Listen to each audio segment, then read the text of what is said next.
There's a question there that's worth answering. It's like, well, why do we believe in the individual? You know, the founders, the people who wrote the Declaration of Independence, it's not like they justified it, right? They said, we hold these truths as self-evident. It's like, that's not an argument. That's just a statement. It's like, and it's a statement like a game in some sense. It's like, well, let's assume these things are true and move on from there and see what happens. Now, they had their reasons, you know, like from a Canadian perspective, the people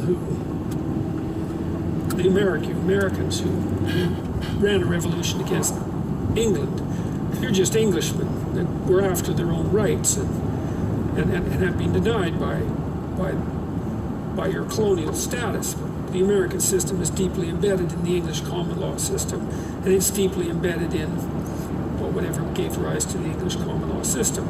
Certainly part of that is the Judeo-Christian tradition. I don't think any of that's particularly debatable.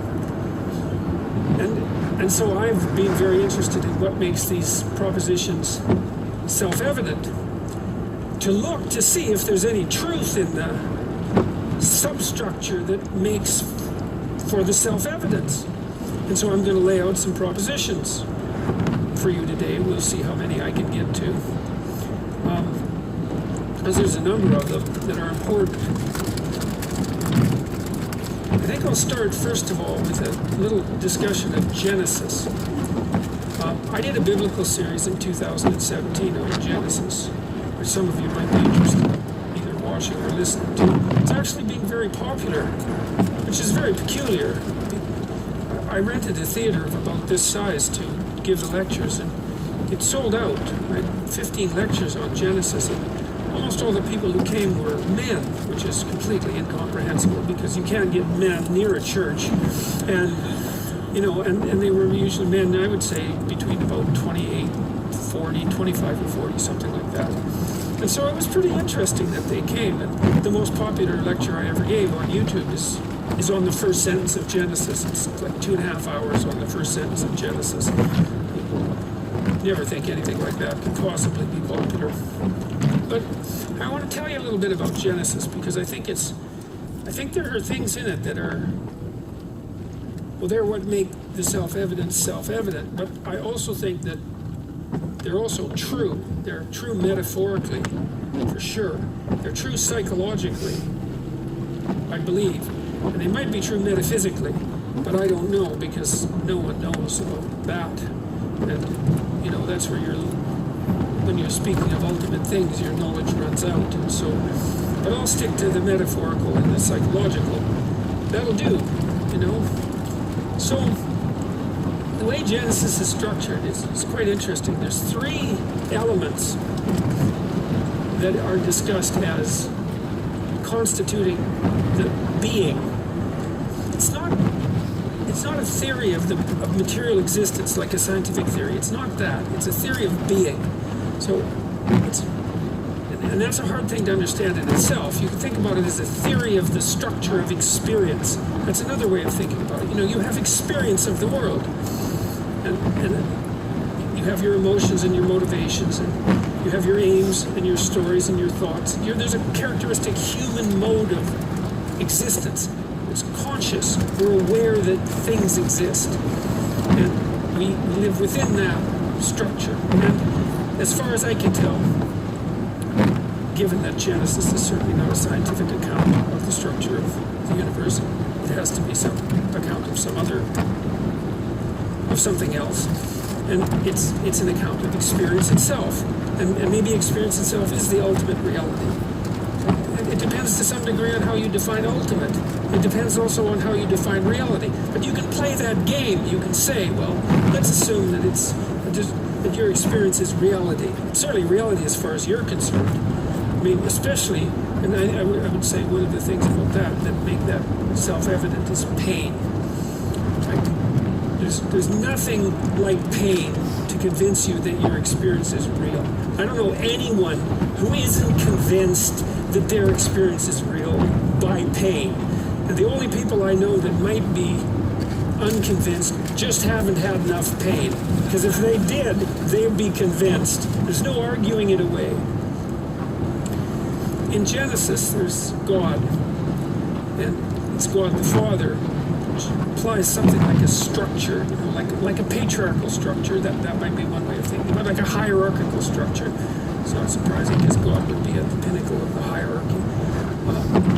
And there's the Logos, which is the word that God uses to create order out of chaos. And so there's God, and there's the Logos, that's the word of God, and then there's the chaos. And the chaos is tohu, vabohu, or tail. Those are the original words. And they're derived from older words from Sumeria, from the word Tiamat. And Tiamat was a Sumerian goddess, a dragon, like a subterranean, an Ophidian monster who lived in the salt water, or who was the salt water. It's not exactly clear. And she was taken apart by the Sumerian creator god Marduk, who was a hero type like Beowulf, or like Bilbo in The Hobbit. It's Bilbo in The Hobbit, isn't it? Or is it Frodo? Doesn't matter. It's one of those little hobbits anyways. And he confronts Tiamat, who has decided in a justifiable fit of anger in some sense. I'll tell you the whole story. Tiamat, there's two gods, Tiamat and Apsu.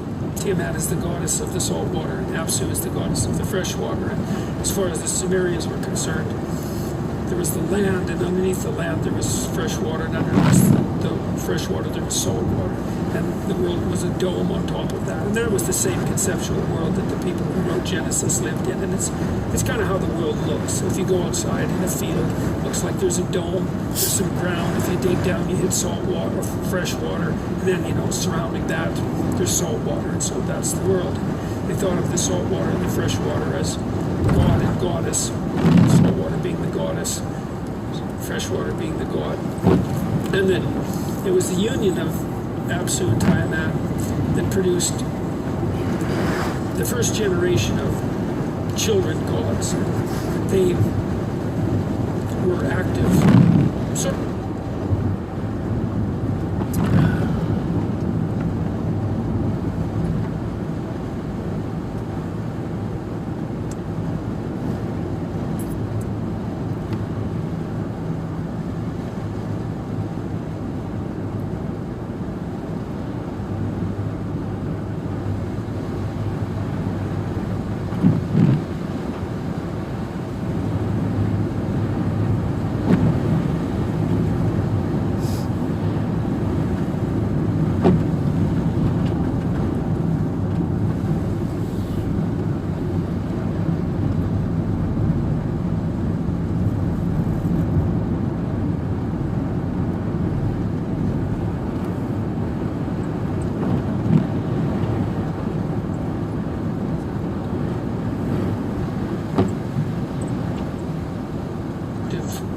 sort of proto-human creatures, greater than human, but human-like.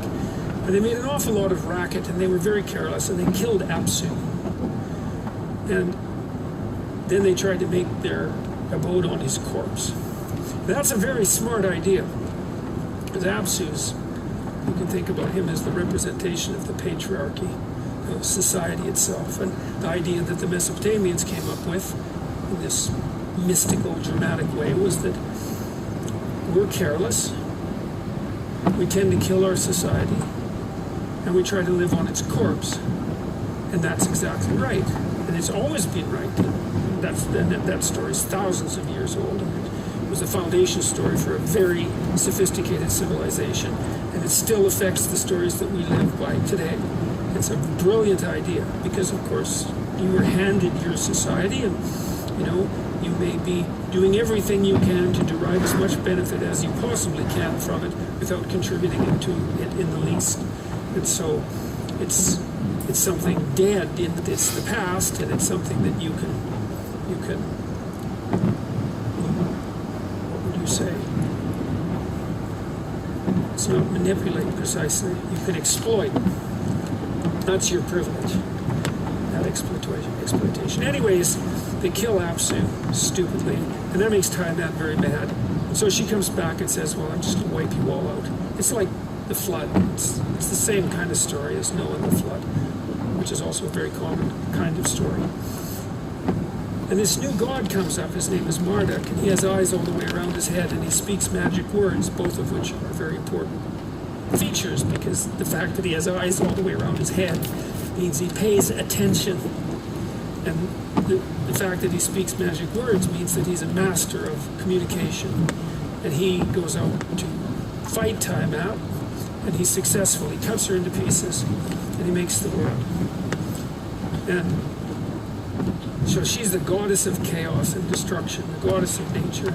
The idea is that that entity that confronts the chaotic unknown, cuts it into pieces, and makes the habitable world, which is exactly right. It's exactly right. It's exactly what you do. And that's what I want to get at, if I can get to it, because it's hard. It's a hard story to tell. Anyways, that story is at the bottom of the story of Genesis. And so God confronts the Tohu Vabohu, or the Teom, with Logos.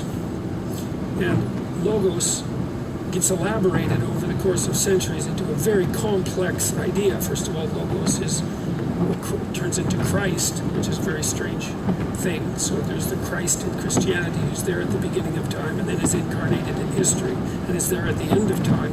So very strange.